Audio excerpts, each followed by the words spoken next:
ನಮಸ್ಕಾರ. ಕನ್ನಡ ಒನ್ನೆಗೆ ಸ್ವಾಗತ. ನಾನು ನಿಮ್ಮ ಭಾಗ್ಯನಾರಾಯಣ ಬೊಗ್ಗವರಪು.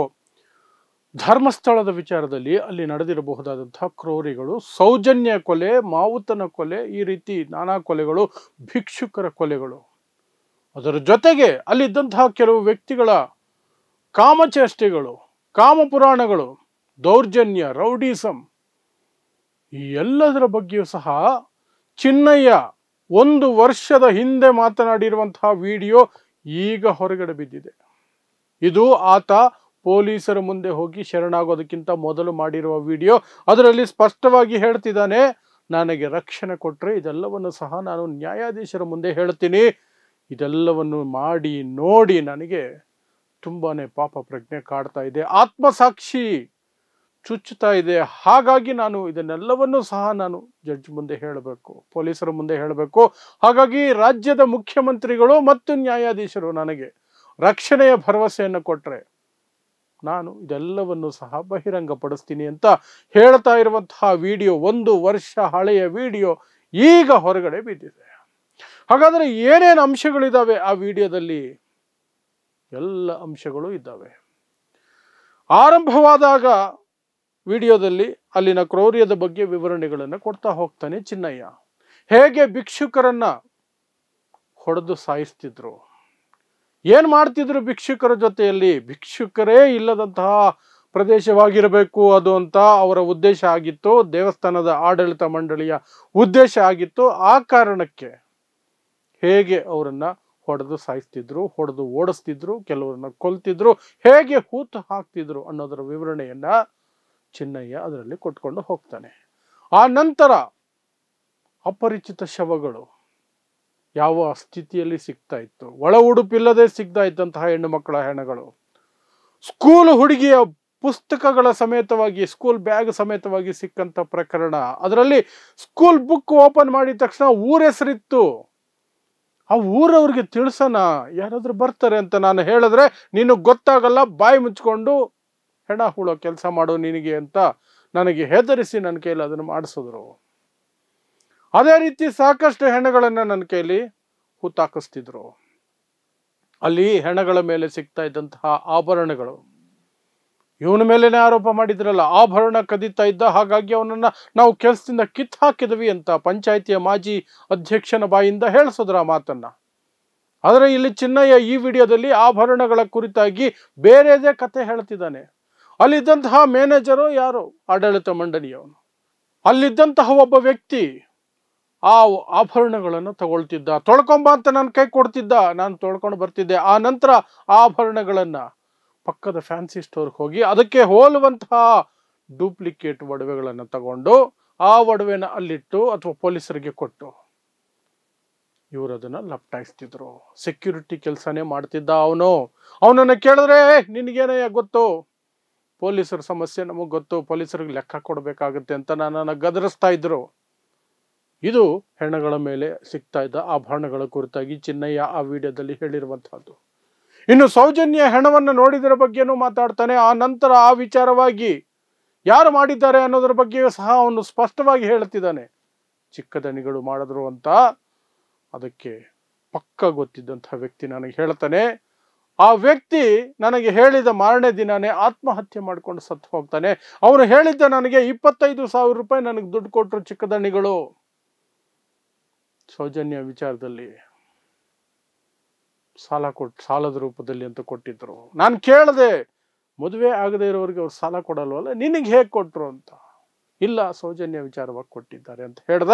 ಆ ನಂತರ ಮಾರನೇ ದಿನ ನೇಣು ಹಾಕೊಂಡು ಸತ್ತು ಹೋದ ಅಂತ ಚಿನ್ನಯ್ಯ ಆ ವಿಡಿಯೋದಲ್ಲಿ ಕಣ್ಣೀರು ಹಾಕ್ತಾನೆ. ನನ್ನ ಸ್ನೇಹಿತ ಈ ರೀತಿ ಸತ್ತಿದ್ದನ್ನು ನಾನು ನೋಡಿದ್ದೀನಿ ಅಂತ. ಭಿಕ್ಷುಕರದು ಸಹ ಅದೇ ರೀತಿಯಾದಂಥದ್ದು, ಭಿಕ್ಷಾಟನೆ ಇರಬಾರ್ದು ಅಂತ ಅವರನ್ನ ಹೊಡೆದು ಸಾಯಿಸ್ತಾ ಇದ್ವಿ. ಮಾವುತನ ಕಥೆಯನ್ನು ಸಹ ಹೇಳ್ತಾ ಇದೆ ಚಿನ್ನಯ್ಯ. ಅದರಲ್ಲಿ ವಿವರಿಸ್ತಾನೆ ಮಾವುತನ ಕಥೆಯನ್ನ. ಆತನನ್ನ ಒಬ್ಬ ಹುಚ್ಚ ಅಂತ ಹೇಳಿ ನಮ್ಮ ಕೈಯಲ್ಲೇ ಹೊಡೆಸ್ತಾ ಇದ್ರು, ಅವನಿಗೆ ಮಂಡಿ ಕೆಳಗಡೆನೆ ಹೊಡಿತಾ ಇದ್ವಿ ನಾವು. ಆ ನಂತರ ಯಾರೋ ಹೇಳಿದ್ರು ಅವನು ಹುಚ್ಚ ಅಲ್ಲ, ಅವನ ಜಮೀನುಗಳನ್ನ ಇಲ್ಲಿ ಲಪ್ಟಾಯಿಸಲಾಗಿದೆ, ಹಾಗಾಗಿ ಅವನು ಇಲ್ಲಿ ಬರ್ತಾನೆ ಅಂತ ಅವ್ರ ಕಥೆಯನ್ನು ಹೇಳ್ತಾನೆ ಚಿನ್ನಯ್ಯ.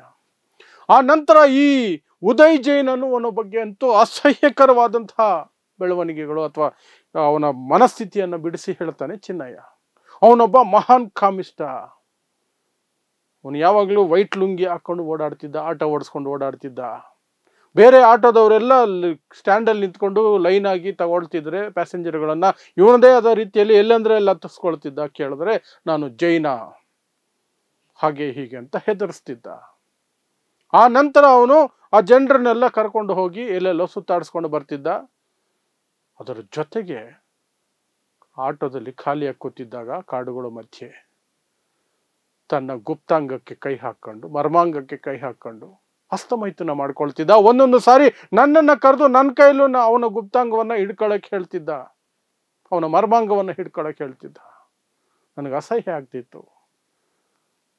ಅಷ್ಟು ಎಲ್ಲ ಕೊಳಕ ಅವನು, ಅಷ್ಟು ಕಾಮಿಷ್ಟ ಅವನು. ಇನ್ನೊಬ್ಬ ಮಲ್ಲಿಕ್ ಜೈನ್, ಅವನು ಅಷ್ಟೇನೆ. ಅಲ್ಲಿ ಬರ್ತಾ ಇದ್ದಂತಹ ಹೆಣ್ಣು ಮಕ್ಕಳಿಗೆ ತೀಟ್ಲೆ ಮಾಡೋದು, ಅವ್ರ ಫೋನ್ ನಂಬರ್ ಕೊಡೋದು, ಅವರನ್ನು ಬಳಸ್ಕೊಳ್ಳೋದು. ಏನೋ ಕಷ್ಟ ಅಂತ ದೇವ್ರಿಗೆ ಹೇಳ್ಕೊಳ್ಳೋಣ ಅಂತ ಧರ್ಮಸ್ಥಳಕ್ಕೆ ಬರ್ತಾರೆ ಅಂತವ್ರನ್ನ ನೋಡಿ ಗುರುತಿಸಿ ಅವರನ್ನು ಕಾಡೊಳಗಡೆ ಕರ್ಕೊಂಡೋಗಿ ಲೈಂಗಿಕವಾಗಿ ಬಳಸ್ಕೊಳ್ತಿದ್ದ.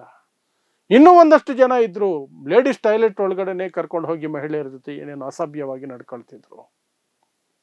ಅದೆಲ್ಲವನ್ನು ಬಿಡಿಸಿ ಹೇಳೋಕೆ ನನಗೆ ನಾಚಿಕೆ ಆಗುತ್ತೆ ಅಂತ ಚಿನ್ನಯ್ಯ ಅದರಲ್ಲಿ ಹೇಳ್ಕೊಂಡು ಹೋಗ್ತಾನೆ. ಒಂದೊಂದು ವಿಚಾರನೂ ಹೇಳ್ಕೊಂಡು ಹೋಗ್ತಾನೆ. 1 ವರ್ಷದ ಹಿಂದೆನೇ ಈ ವಿಡಿಯೋ ಆಗಿದೆ. ಸುಮಾರು 40 ನಿಮಿಷಗಳ ವಿಡಿಯೋ. ಸರಾಗವಾಗಿ ಮಾತಾಡಿದ್ದಾನೆ. ಎಲ್ಲವನ್ನೂ ಸಹ ಅದರಲ್ಲಿ ಹೇಳ್ಕೊಂಡು ಹೋಗ್ತಿದ್ದಾನೆ. ಏನಾಗ್ತಿತ್ತು, ಹೇಗಾಗ್ತಿತ್ತು, ಆಡಳಿತ ಹೇಗೆ ನಡೀತಿತ್ತು, ಹೆಣಗಳನ್ನು ಹೂಳಬೇಕಾದ್ರೆ ಏನೆಲ್ಲ ಸಮಸ್ಯೆಗಳಾಗ್ತಿತ್ತು, ಏನು ಎತ್ತ ವಿವರವಾಗಿ ಹೇಳಿದ್ರೆ ನಿಮಗೆ ಅದನ್ನು ಬಿಡಿಸಿ ಹೇಳೋದಕ್ಕೆ ನನಗೆ ಮೈ ಒಂಥರ ಆಗ್ತಿದೆ. ಅಷ್ಟೊಂದು ವಿಚಾರಗಳನ್ನು ಬಿಡಿಸಿ ಹೇಳಿದ್ದಾನೆ ಅವನು, ಎಲ್ಲವನ್ನು ಬಿಡಿಸಿ ಹೇಳಿದ್ದಾನೆ. ಆ ವಿಡಿಯೋ ಪೂರ್ತಿ, ಅವನ ಇಂಟರ್ವ್ಯೂ ವಿಡಿಯೋ ಪೂರ್ತಿಯನ್ನು ಚಾನಲಲ್ಲಿ ಹಾಕ್ತೀವಿ, ಅದನ್ನು ನೋಡಿ. ಅದರಲ್ಲಿ ಇಂಚಾಗಿದೆ ಮಾಹಿತಿ, ಏನು ಎತ್ತ ಹೇಗೆ ಎಲ್ಲವೂ ಇದೆ. ಅದಾದ ನಂತರನೇ ಆತ ಬುರುಡೆ ತಗೊಂಡು ಹೋಗಿ ಬೆಳ್ತಂಗಡಿ ಪೊಲೀಸ್ ಸ್ಟೇಷನ್ಗೆ ಹೋಗಿದ್ದು. ಅಲ್ಲಿ ಹೋಗಿ ಶರಣಾಗಿದ್ದು, ಈ ರೀತಿ ಹೂತು ಹಾಕಿದ್ದೀನಿ ಅಂತ ಹೇಳಿದ್ದು. ಆ ನಂತರ SIT ರಚನೆ ಆಗಿದ್ದು. 1 ವರ್ಷದ ಹಳೆಯ ವಿಡಿಯೋ ಇದು. ನಿನ್ನೆ ಒಂದು ವಿಡಿಯೋ ಹೊರಗಡೆ ಬಂದಿತ್ತು, ಅದು ಸುಮಾರು 1-1.5-2 ವರ್ಷದ ಹಳೆಯ ವಿಡಿಯೋ ಅಂತ ಹೇಳಲಾಗ್ತದೆ. ಅದರಲ್ಲಿ ತನ್ನ ಹೆಂಡತಿಯ ಜೊತೆಯಲ್ಲಿ ಮಹೇಶ್ ಶೆಟ್ಟಿ ತಿಮರೋಡಿ ಅವರ ಜೊತೆಯಲ್ಲಿ ಕೂತ್ಕೊಂಡು ಮಾತಾಡ್ತಿರುವಂತಹ ವಿಡಿಯೋ ಅದು. ಅದರಲ್ಲೂ ಸಹ ಇಂತಹ ವಿಚಾರಗಳನ್ನೇ ಬಿಚ್ಚಿಟ್ಟಿದ್ದಾನೆ. ಏನೇನಾಗ್ತಿತ್ತು ಧರ್ಮಸ್ಥಳದಲ್ಲಿ ಅಂತ, ಏನೇನಾಗ್ತಿತ್ತು ಅಂತ. ಇನ್ನು ಈ ವಿಡಿಯೋದಲ್ಲಿ, ಇವತ್ತು ಲೀಕ್ ಆಗಿರುವಂತಹ, ಹೊರಗಡೆ ಬಂದಿರುವಂತಹ ವಿಡಿಯೋದಲ್ಲಿ ಕೊನೆಯಲ್ಲಿ ಹೇಳ್ತಾನೆ ಅವನಿಗೆ ಆದಂತಹ ಸಮಸ್ಯೆಗಳನ್ನ, ಹೇಗೆ ಹೆದರಿಸ್ತಾ ಇದ್ರು ಅವನು ಹೇಗೆ ಬೆದರ್ತಿದ್ದ. ಕೊನೆಗೆ ನಾವು ಊರು ಬಿಟ್ಟು ಹೋಗ್ತೀವಿ, ನಮ್ಮ ಕೈಲಿ ಆಗ್ತಿಲ್ಲ ಅಂತ ಸೌಜನ್ಯ ಅದೆಲ್ಲ ಆದ ನಂತರ ಹೋಗ್ತೀನಿ ಅಂದಾಗ ಅವನ ಕೈಲಿ ಬರ್ಸ್ಕೊಂಡ್ರಂತೆ, ಸ್ವಇಚ್ಛೆಯಿಂದ ನಾವು ಬಿಟ್ಟು ಹೋಗ್ತಿದ್ದೀವಿ ಅಂತ. ಆ ನಂತರ ಅವನಿಗೆ 3.5 ಲಕ್ಷ ರೂಪಾಯಿವರೆಗೂ ದುಡ್ಡು ಬರಬೇಕಿತ್ತು, ನಮ್ಮಲ್ಲಿ ಕಟ್ ಮಾಡ್ಕೊಳ್ತಾರೆ ಮುಂದಿನ ಜೀವನಕ್ಕೆ ಅಂತ. ಅದನ್ನು ಕೊಡಲೇ ಇಲ್ಲ, ಬರೀ 50,000 ಕೊಟ್ಟು ನಮ್ಮನ್ನು ಸಾಗಾಕ್ಸಿದ್ರು. ಆಮೇಲೆ ಒಂದು ವಿಚಾರ ಹೇಳ್ತಾನೆ, ಈಗ ಕೇಳಲ್ಪಟ್ಟೆ ಒಂದು ಹೆಣನೂ ಸಿಗಲ್ವಂತೆ. ಆಗ ಪ್ರತಿ 2-3 ದಿನಕ್ಕೆಲ್ಲ ಒಂದೊಂದು ಹೆಣ ಸಿಗ್ತಾ ಇತ್ತು, ಈಗ ಹೆಣಗಳೇ ಸಿಗೋದಿಲ್ವಂತೆ. ನನಗೆ ಖುಷಿ ಆಯಿತು. ಹೀಗಿದ್ದಿದ್ರೆ ನಾನು ಈ ಕೆಲಸ ಬಿಡ್ತಾನೆ ಇರಲಿಲ್ಲ, ಇಲ್ಲೇ ಕೆಲಸ ಮಾಡ್ಕೊಂಡು ಆರಾಮಾಗಿ ಇರ್ತಿದ್ದೆ. ಆಗ ಮಾತ್ರ ಸಿಕ್ಕಾಪಟ್ಟೆ ಹೆಣಗಳು, ಹೆಣ ಹೂಳೋದೇ ನಮ್ಮ ಕೆಲಸ ಆಗ್ಬಿಟ್ಟಿತ್ತು. ಕೆಲವು ಹೆಣಗಳನ್ನ ಬೇಕು ಅಂತಲೇ 2-3 ದಿನ ಬಿಟ್ಟು ನಮಗೆ ಮಾಹಿತಿ ಕೊಡ್ತಿದ್ರು. ಅವು ಕೊಳೆತ ಸ್ಥಿತಿಯಲ್ಲಿ ಬಂದ ನಂತರವೇ ನಮ್ಗೆ ಹೇಳ್ತಿದ್ರು, ವಾಸನೆ ಬರ್ತಿತ್ತು. ಆ ನಂತರ ಅವುಗಳನ್ನು ಹೂಳೋದಕ್ಕೆ ಕೊಡ್ತಿದ್ರು, ಸರಿಯಾಗಿ ಬಟ್ಟೆನೂ ಕೊಡ್ತಿರ್ಲಿಲ್ಲ ಹೆಣಗಳ ಮೇಲೆ. ಇಷ್ಟೆಲ್ಲ ಆರೋಪಗಳನ್ನು ಅದರಲ್ಲೂ ಮಾಡಿದ್ದಾನೆ. ಇಷ್ಟೆಲ್ಲ ಆರೋಪಗಳನ್ನು, ಮಾನವೀಯತೆ ಇರುವವರು ಯಾರೇ ಆಗಲಿ ಸಹ ನಡುಗಿ ಹೋಗಬೇಕು. ಅದನ್ನು ನೋಡಿದರೆ ನಡುಗಿ ಹೋಗಬೇಕು. ಆ ಮಟ್ಟಕ್ಕಿದಾವೆ ವಿವರಣೆಗಳು.